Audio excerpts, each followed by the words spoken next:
안녕하세요. 국립세종수목원 전시기획운영실장 박원순입니다. 이번 시간에는 신기한 식물의 세계에 대해서 말씀드리도록 하겠습니다.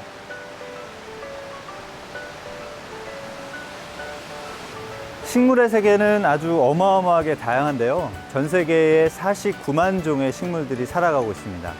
그 중에서 꽃을 피우는 식물은 약 37만 종에 이르고요. 꽃이 피지 않는 식물 중에서도 굉장한 다양성을 보여주고 있죠. 대표적인 식물이 난초 종류인데요. 여기 보이시는 다윈난 같은 경우는 다윈이 1870년대에 이 난의 꽃 모양을 보고 이 난의 꿀을 먹는 곤충이 있을 거다라고 예측을 했습니다. 그 후로 130년이 지난 1992년에 다윈이 예언한 것과 똑같이 생긴 나방이 난의 꿀을 먹는 장면이 포착이 되었는데요. 박각시 나방의 일종인 크산토판 박각시 나방입니다. 이 나방은 이 난에 20cm 정도 길게 뻗어 있는 거라는 부분의 끝에 있는 꿀을 먹기 위해서 긴 대롱을 정확히 맞아떨어지는 대롱을 펼쳐서 이 다윈난의 꽃꿀을 먹는 그런 나방이었죠. 이렇게 난은 식물 진화의 역사 속에서 가장 획기적이면서도 혁신적인 그런 방식들을 고안해냈는데요. 또 한 가지 얘가 온시디움이라고 하는 난이 있습니다. 온시디움은 그 곤충을 유인하기 위해서 두 가지 전략을 펼칩니다. 첫 번째는 그 암펄이 좋아하는 그 페로몬 향을 내뿜으로 인해서 벌이 꽃으로 다가오게끔, 그리고 또 한 가지는 그 수펄의 천적의 모양을 흉내내서 바람에 흔들릴 때마다 그 수펄이 공격을 감지하고 공격하는, 그로 인해서 꽃가루가 그 수펄의 몸에 묻게 되고 그것이 꽃가루 바지로 이어지게 되는 것이죠. 이렇게 나는 획기적인 자신만의 번식 방법을 찾게 된 것입니다.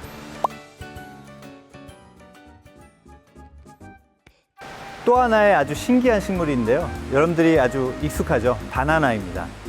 전 세계에서 가장 키가 큰 초본류라고 보시면 되는데요. 바나나는 나무가 아니라 풀입니다. 특히 이 줄기로 보이는 이 부분은 잎집이 모여서 형성이 된 부분이고요. 실제 줄기는 땅속에 묻혀 있습니다. 그리고 바나나는 전 세계 68종의 야생종이 있지만 대부분 단단한 씨앗들이 가득 들어있어서 식용하기에는 좀 어렵고요. 단 2종의 종으로부터 하나의 단일화된 캐번디시라고 하는 이 단일종이 유통되고 있는데, 이 다양성이 부족하다 보니까 이 재배품종이 위협받고 있습니다. 특히 파나마 곰팡이병이 굉장히 심각한 질병으로 떠오르고 있습니다. 바나나 꽃은 위로 피는 종류가 있고요, 아래로 피는 종류가 있는데, 위로 피는 종류는 이제 주로 새가 와서 꽃가루 수분을 하고요, 아래로 피는 종류는 박쥐가 수분을 해준다고 합니다. 한 개체에서 이렇게 계속 연속적으로 꽃이 피어나면서 계속해서 한 200여 송이의 바나나를 맺게 됩니다. 그 다음 식물은 수염 틸란드시아라고 하는 이름을 가진 식물인데요. 수염 틸란드시아는 이렇게 공중에 매달려 자라는 특성이 있습니다. 그래서 공중에 뿌리와 줄기와 잎, 꽃이 다 형성이 되어 있는 그런 식물인데요. 스페인 모스라고도 합니다. 프랑스인들이 이 식물을 보고 스페인 사람들이 기르는 수염과 비슷하다고 해서 붙여진 이름인데요.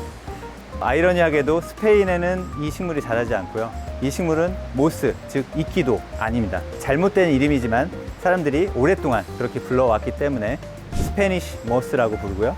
우리나라에서는 수염 틸란드시아라고 부릅니다. 이 수염 틸란드시아가 이렇게 은빛을 띠는 이유는 강렬한 태양빛과 열을 반사시켜서 유지하기 위함인데요.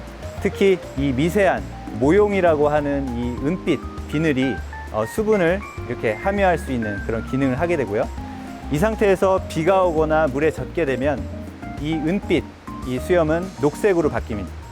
그러고 나서 광합성을 시작하게 되는 것이죠. 엽록소와 빛과 물이 있기 때문에. 그렇게 해서 생육을 유지하는 그런 식물입니다. 다음으로 살펴볼 식물은 나무 고사리 종류인데요. 말 그대로 나무처럼 자라는 고사리다 라고 해서 그런 이름을 갖게 되었습니다. 아까 바나나의 줄기가 사실은 잎이다 라고 말씀을 드렸는데요. 이 식물은 이 줄기가 아니라 뿌리입니다. 뿌리가 땅속에서부터 위로 솟아올라서 섬유질과 함께 응축되어서 자라는 아주 신기한 형태를 띠고 있는데요. 그렇기 때문에 이 나무고사리에 물을 줄 때는 땅에다 주는 것이 아니라 이 줄기에다가 물을 주게 됩니다. 이 고사리는 1840년대 빅토리아 시대에 많은 고사리들이 외국에서 도입이 되면서 한때 열풍이 일어나기도 했는데요. 이 고사리는 꽃이 피지 않는 식물이기 때문에 새나 곤충 등 수분 매개곤충 동물들이 필요 없고요. 그래서 주택에서, 가정에서 키우기에 굉장히 적합했던 것이죠. 그리고 이 잎의 모양이 프랙탈 구조라고 해서 소엽이 전체 잎의 어떤 복사본처럼 이렇게 아름다운 패턴을 가지고 있기 때문에 많은 사람들의 사랑을 받았던 그런 식물입니다. 네, 이번에 만나볼 식물은 산호 히비스커스, 무궁화 종류인데요. 히비스커스 스키조 페탈루스라고 하는 어려운 이름을 가지고 있습니다. 우리나라 무궁화는 히비스커스 시리아쿠스라고 하는 학명을 가지고 있고요. 시중에 많이 나와 있는 하와이 무궁화는 히비스커스 로사 시넨시스라고 하는 학명을 가지고 있습니다. 여기 제 위에 보이시는 이 꽃이 바로 산호 히비스커스의 모습인데요. 이 펜던트 모양으로 꽃과 꽃 사이에 거리를 두면서 공 모양으로 둥그렇게 말려서 피는 특성이 있습니다. 이 꽃은 자가수정을 피하기 위한 전략을 가지고 있는데요. 먼저 꽃가루가 먼저 형성이 됩니다. 그 대신에 이 암술은 아직 그 능력을 발휘하지 못하는 그런 상태에서 꽃가루가 먼저 날려가고요. 그 다음에 이제 암술이 제 기능을 하기 시작할 때는 이렇게 살짝 위로 고개를 들어 올리는 모습을 볼 수가 있습니다. 이건 왜냐하면 자기 꽃에서 떨어지는 꽃가루를 받지 않고 다른 꽃에서 날아오는 꽃가루를 받기 위한 이 식물의 전략인 셈이죠.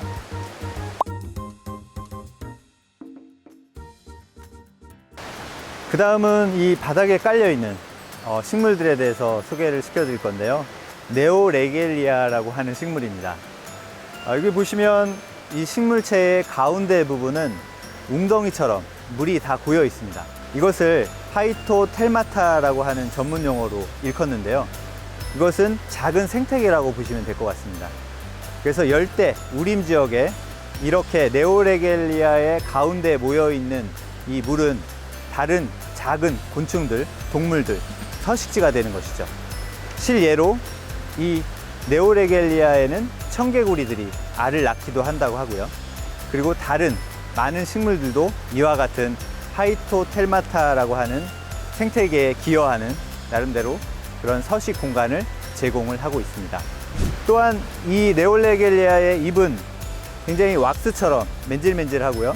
그리고 모든 물방울이 가운데로 모이게끔 경사가 되어 있습니다. 그래서 비가 내릴 때 모든 물이 가운데에 고이게끔 그렇게 진화를 했습니다. 여러분들 혹시 생강 좋아하시나요? 네, 열대지방에도 생강 종류가 아주 많이 있습니다. 특히 이 생강은 벌집 생강으로 불리는 그런 독특한 모양의 생강입니다. 우리나라에서 먹는 그런 생강과는 다르게 꽃이 피는 모습을 볼 수가 있고요. 보시면 하나, 두 개씩 꽃이 순차적으로 피어나는데 꾸준하게 이 수분 매개 곤충 또는 새를 유혹하기 위한 이 식물의 전략이 아닐까 싶습니다. 열대지방에는 잎이 아주 큰 식물들이 많이 자라고 있습니다. 대표적인 예가 바로 이 알로카시아 종류인데요. 우리나라 토란을 생각해 보시면 이해가 빠르실 것 같습니다. 이 알로카시아와 비슷한 토란은 콜로카시아라고 부르는데요. 그 구별법을 보면 알로카시아는 이렇게 잎이 위쪽을 향해서 펼쳐지는 그런 특징이 있고요. 토란은 자세히 보시면 고개를 약간 숙여서 잎끝이 밑을 향하고 있습니다. 이렇게 대형 잎을 펼치는 이유는 열대 우림 지역의 큰 나무들 사이에서 햇빛을 더 많이 받기 위해서 진화한 결과인데요. 그리고 또 한 가지 이 잎맥을 보시면 모든 잎들이 중앙 부위를 향해서 흘러내리도록 그렇게 잎맥이 형성이 되어 있습니다. 또한 이 알로카시아는 가정에서 키우는 그런 기본종이 있고요. 이 종은 루테아라고 하는 품종명을 가지고 있는데요. 보시다시피 이렇게 약간 노란 황금빛을 띠는 품종으로 개량이 된 그런 종류입니다. 이 외에도 잎 하나가 마치 우산 역할을 할 수 있을 정도로 엄청나게 크게 자라는 알로카시아 종류들이 많이 있습니다.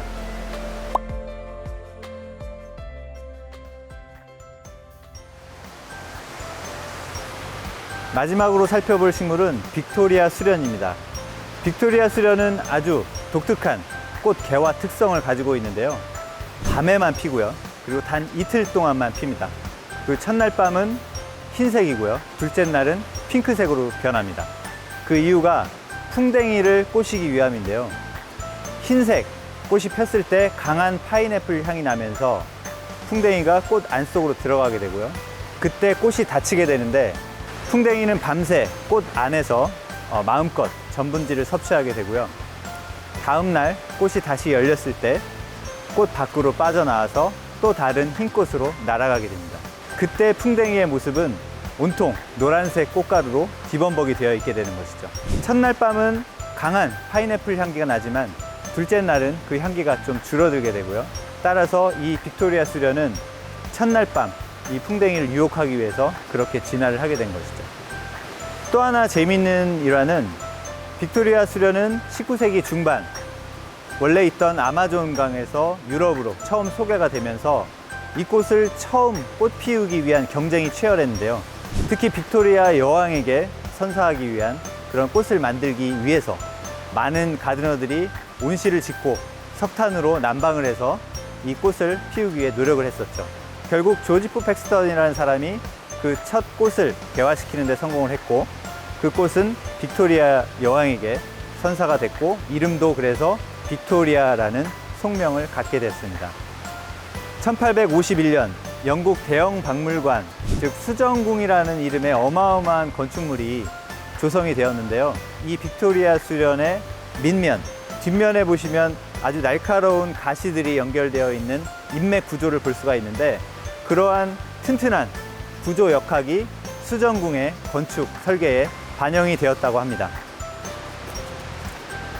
지금까지 신기한 식물의 세계에 대해서 살펴보았는데요. 이 외에도 어마어마하게 많은 식물들이 있다는 점 알아두시고요. 여러분들은 어떤 식물이 가장 신기하게 다가오셨나요? 식물은 자기 자신만이 아니라 지구 생태계의 어떤 건강한 생존을 유지하기 위한 많은 일들을 하고 있고요. 우리는 그 식물들의 고마움에 대해서 항상 생각해야 될 것 같습니다. 다음 시간에는 한국의 정원에 대해서 살펴보겠습니다. 군포시 도서관 좋아요와 구독 많은 부탁드립니다.